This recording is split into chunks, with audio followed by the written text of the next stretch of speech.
За юу цаана. За тэгээд өнөөдөр болохоор бас нэг пробиотикийн ундаа танилцуулж байна. Энэ бол ginger bug. Ginger bug-аар хийсэн ундаа байгаа. Тэгээд цагаангаа гэсэн үг шүү дээ. Цагаангаа бол өрөөлөнд маш сайн. Гэхдээ манайхан одоо пробиотикаар хийсэн ундаа гэх тэнгуут одоо шинэ цагаангаа гингууд өрсөл намдаан гэлдэгдэж шүү дээ. Тэр чинь бол 100% ингээл уугангууд л үлчсэн гэж байхгүй шүү дээ. Удаан хугацаанд ингээ байн хэрглэж иж амьдралын хэм маяг болж иж би чи өөрчлөгдөн шүү. Тэрнээс нь худлаа нэгтэй цагаангаа угаал өстөд таны өрөвслүүд байхсаа ливан маань тэгж худлаа ярихгүй. Энийг олон өдөр байн гууж иж пробиотиктай байн хэрглэж иж таны биед нөлөө үзүүлнэ.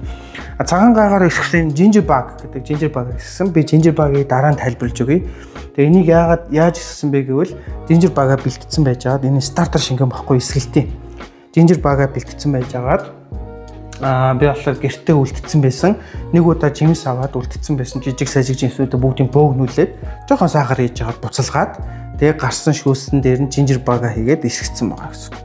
Тэгээ энийг болохоор 2 хоног задгай 2 хоног битүү өсгээд тэгээд ийм газтай ginger bug өссөн гэсэн. Тэгээ энэ болохоор давуу тал бол агүй олонтой.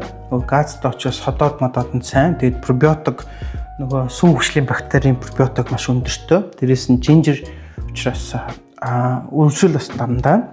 Гэхдээ ингээд нэг угаал нөлөөлөхгүй шүү манайхан. Тэгээд өрөвслөө намдаа ингээд ганц хоёр уучаад болохгүй ингээд дэв. За тэгээд амарч үзье. Сонссон те. Газ нь ийм газтай болдог.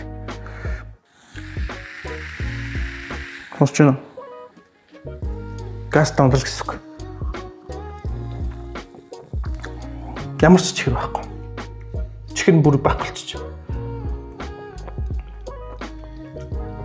Тэгээ энэ болохоор шүү дээ ингээ 2-3 хоног нийт 4-5 хоног эсгсэн. Тэгээ дандаа битүү өсөөгөө учраас энд бол спиртний агуулмж нь шүү дээ нэг 0.8% тавьцаа байгаа. Тооцоогоор бол тэрнээс яг би хэмжээгүй. Тэрний өсгөө гэхээр айрагч нь одоо 2.5%. Тэрнээс дэшээ болж малдаг шүү дээ. PIV бол 4. Тэгэхээр энэ бол хүүхдэд ч өгж болох юм газтай. Тэгээ ямар ч чихэргүй эрүүл мэндийн ашиг тустай дархлааг нэлээд дэмжинэ. Дээрээс нь пробиотиктай хотоод гэж сайжруулна. Газтай учраас хоол моолны араас уугуул тохиромжтой. Тэгэхдээ би хүнсний нэмэлт бүтээгдэхүүн рекламдаагүй шүү манайхаа. Өөрөө гэртээ хийж уу. Тэгээ байн гуу тэгжээж нөлөөлнө. Окей.